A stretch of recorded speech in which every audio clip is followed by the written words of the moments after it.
Right, certainly enough from me. I'm delighted to say that we have the pleasure of an actual multi-award winning director with us this evening. He's here to introduce and talk us through the inspiration and making of the film. I'd like to introduce Jerry Rothwell.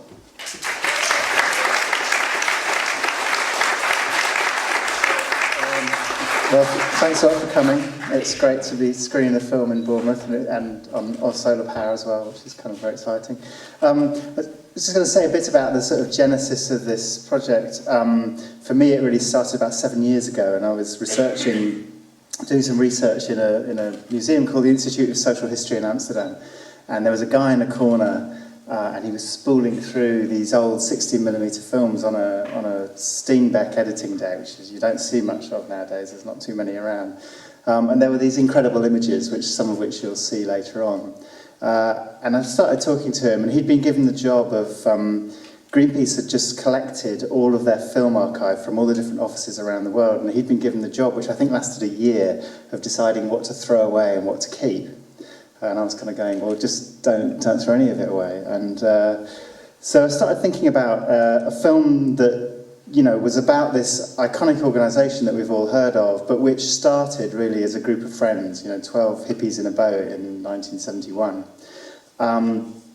And what that could sort of tell us about the process of making change, not just the kind of inspirational bit, but the difficulties of it and the kind of ego wars and the kind of problems with power and money and all of those things which happened in those sort of 5 years.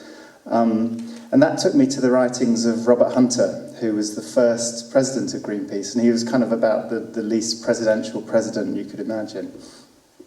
He was a kind of comic book artist, novelist, journalist, who ended up kind of at the head of this global organisation, despite being someone who kind of hated leaders, which maybe is the best kind of leader, actually, the leader that doesn't want to be a leader.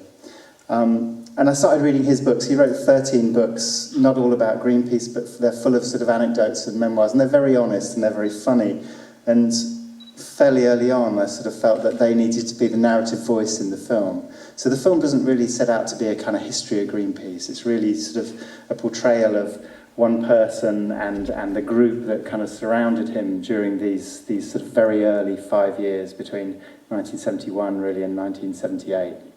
And I hope there's stuff to talk about in it, and I'll see you in an hour and 50 to do a Q&A. Thanks.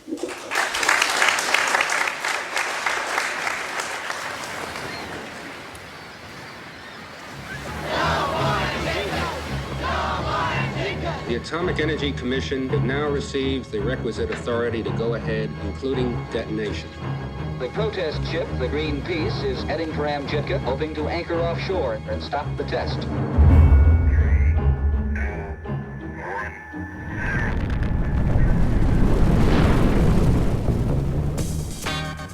There was definitely an unfinished feeling after Amchitka.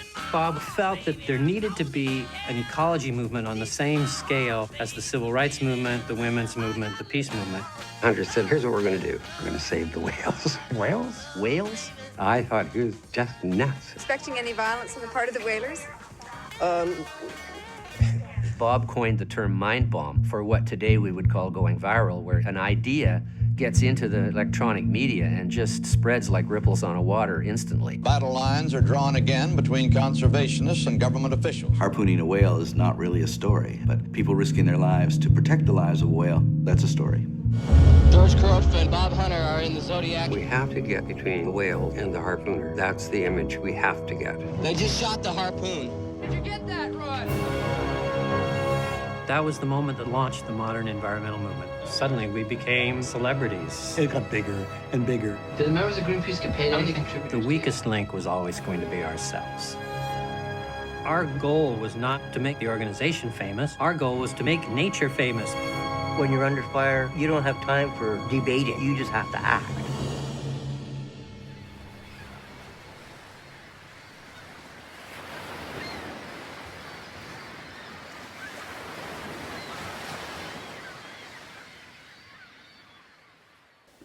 That's really interesting. I mean, I always felt like sort of Rex Weiler is, well, apart from Walrus, who I'll tell you about in a minute, but Rex Weiler is the kind of sort of still centre of that group, I think. You know, he's the guy who's kind of got a perspective. Do you remember who Rex is? He's the guy who tells the story about the CIA and the fuel. He's the photographer from Texas.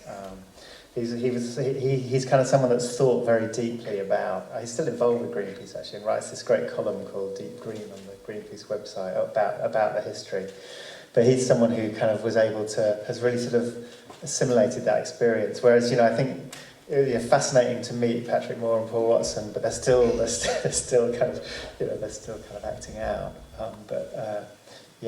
Rex, I'd say. Plus, meeting Walrus was fantastic. Walrus lives on an island off-grid in the middle of this very small island off the British Columbia coast, about sort of 600 miles north of Vancouver, and you can only get there with sort of various deals with boat owners, and then you have to carry your kit up to where Walrus lives in a hut that he's built with a crow called Kikarok.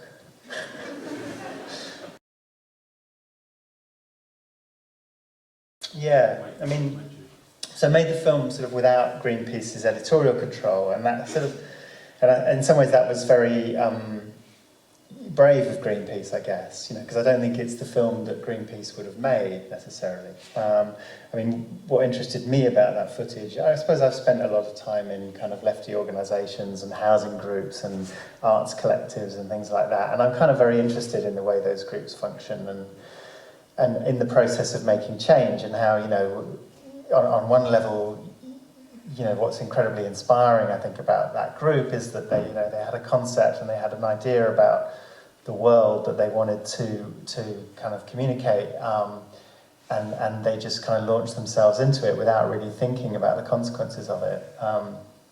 And then what the other side of it is the things that we can learn from that group, I think, which is, what happened when they were successful and how kind of unprepared they were for that, and how at times, their sort of the things that were happening between them became much more important than the thing that they were fighting for. And I suppose all of us have been in groups in which that happens, and it's kind of part of being in a group. So I suppose that was why I was interested in making it. And I had a bit of a sort of, the archivist in Greenpeace International, I think, was very keen to see the film made because he'd been in Greenpeace for a long time. And Greenpeace at the time, I think, was going through a transition almost similar to the transition it went through in the late 70s, where a new president was kind of had a very radically different view of the organisation, and he felt it would be interesting to explore that past. He'd seen some of my films before, and so he kind of shepherded the project through without too much scrutiny, I think. So basically licensed us the footage as though we were the BBC or something. And in return, we gave Greenpeace a sort of digital. This material was kind of falling apart, and so we kind of digitally preserved it, and that's there now in the Greenpeace archive as a kind of historical document. So that was the sort of relationship. I did show it to Greenpeace in a rough cut form, not to say, how would you have done it differently, but just to try to hope that, despite it being a kind of warts and all portrayal, that it would be something that they could see was sort of, a contribution to the kinds of things that they campaign for, and I think Greenpeace have, massively come behind the film, and I hope it's been useful to start debate for them as well. So, we started off in Sundance Film Festival, and then it's been in lots of places. I mean, it's shown, I don't know, probably 30, 40 countries. Next week we're doing the Ukrainian premiere in Kiev, Human Rights Festival in Kiev. It had, astonishingly, it had a cinema release in Russia. I think the Russians see the big old kind of Soviet whaler as the sort of emblematic sort of thing about Soviet communism. I'm not sure, but we've shown it in Mexico, in Latin America, and it had a sort of theatrical release in the UK and in the US, but kind of small, and it's been on Sky and it's now on Netflix. So it's around, but obviously it's much nicer to watch it sort of in groups like this, where we can talk about it afterwards. I sort of value these kinds of screenings. Oh, for me, the films that I've done are about very different subject matters. So, the first one was about a non-stop sailor who kind of went missing and sort of kind of faked his journey around the world, and the second was about a punk band, a disabled punk band, and then the third was about a sperm donor, and then the fourth was about some two girls in an Ethiopian village who wanted to be runners. So they're very different subject matters. The next thing I'm doing is about a guy who faked a very expensive vintage wine during the finance sort of boom and sold it to kind of hedge fund managers, and it was found out on the day of the day Bear Stearns crashed. But so that I'm just finishing that off at the moment. So I mean, I guess, you know, I suppose I don't see the films as kind of things that are campaigning for a particular issue, but they're things which are exploring kind of areas of human life, and yeah. So I just find stories that interest me. I mean, I think Greenpeace now is obviously a radically different animal from Greenpeace in the 1970s, and in some ways that's why I felt it was right to do it without the editorial control of Greenpeace now, because they come from those origins, but they're completely different entities with completely different priorities. It seems to me, at some point in the interviews, I don't think I didn't include it in the film, but Rex Weiler said, we need an ecology of ecologists. We need big organisations. I mean, one of the disappointments, I think, of the Greenpeace founders is they feel that Greenpeace should be bigger, even bigger than it is, than its 51 countries and its 3 million members. And that's right, it should be the kind of world's environmental police force, the things that governments aren't doing. And in some ways it is that. And to do that, it needs to be highly structured. And it needs to have a lot of money. So I think that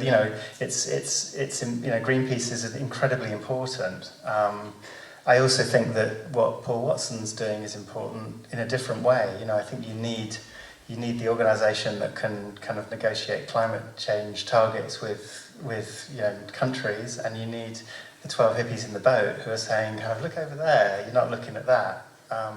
And that's that breadth of them. That's what movements are. They're broad, and I think the moment we try and clamp down movements to particular sort of ideologies and approaches is the point at which those movements often crumble.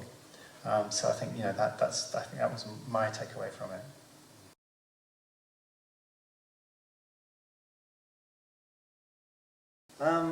No, they were happy. I mean, so the way I kind of work is I always show the film to.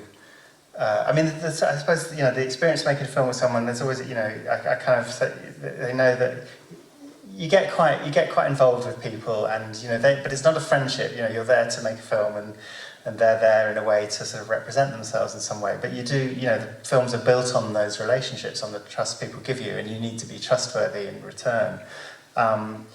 I think that. So I always show the film to people, and when I do that, before it's released, and when I do that, I say, I'm not showing you this because I'm going to change stuff necessarily, but I do want to know how it affects you and those kinds of issues, because you don't want to cut it just because someone doesn't like the tie they're wearing or something.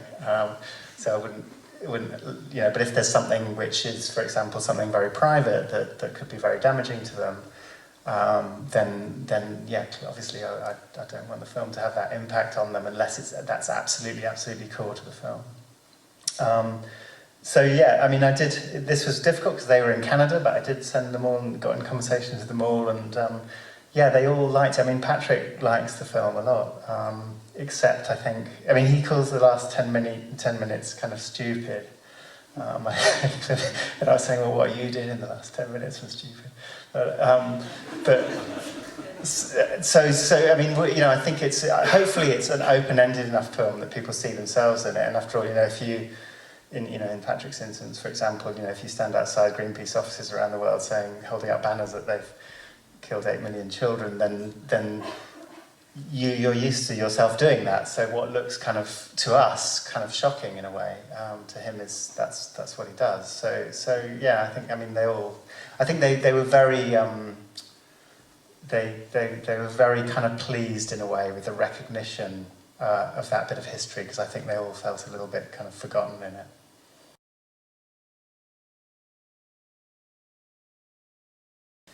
Yeah, I think the BBC is really important. You've only got to spend a night in an American hotel to realise how important the BBC is, or how, what kind of quality of the things that they do are. But I guess that, what is it? BBC Three has just become online now, and I'm sure that ultimately, how many of us now? I don't really watch telly much. I kind of, it's all in some ways sort of much more kind of selective programming that you do. I think that changes activism's relationship with the media. When Greenpeace, when Bob Hunter sort of had his kind of mind bomb concept, that was very based on this kind of changing media at the end of the 60s, where suddenly for the first time you could shoot something on 60mm film and get it processed and network it through the world's news channels and get it on the telly maybe the next day all around the world. And that was a kind of unique, kind of incredibly new thing that partly shaped the direction of the Vietnam War. And I think we're kind of and so the mind bomb kind of made sense there. You could seize a kind of image that would represent something and get it in people's living rooms very quickly. I suppose now we're saturated with images. We have, there's kind of there's some statistic, isn't there, that you see more images now in a day than someone in the Middle Ages saw for their entire life. Maybe in an hour, I think, or maybe in 10 minutes. I don't know. But clearly, media's really shifted, and I think now our kind of media is, I suppose the newness of it is the network rather than the image. A single image doesn't necessarily have the same kind of impact, but certainly for people who are trying to effect change, the power of our media to sort of to network and get other like-minded people together around something is much stronger.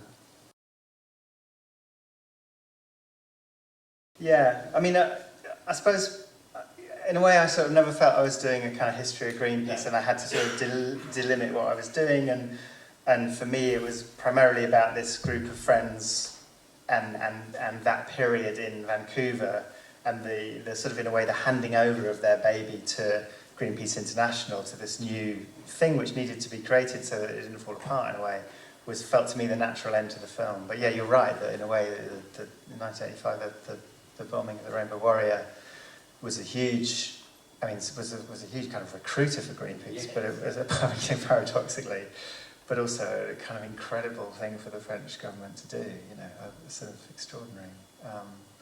I don't know why I didn't actually. I probably should have put an image of that somewhere at the end there, but I thought I decided not to. Yeah.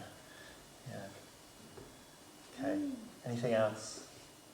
No. Okay. Shall I just hand over to you? Sure. Yeah. Thanks a lot.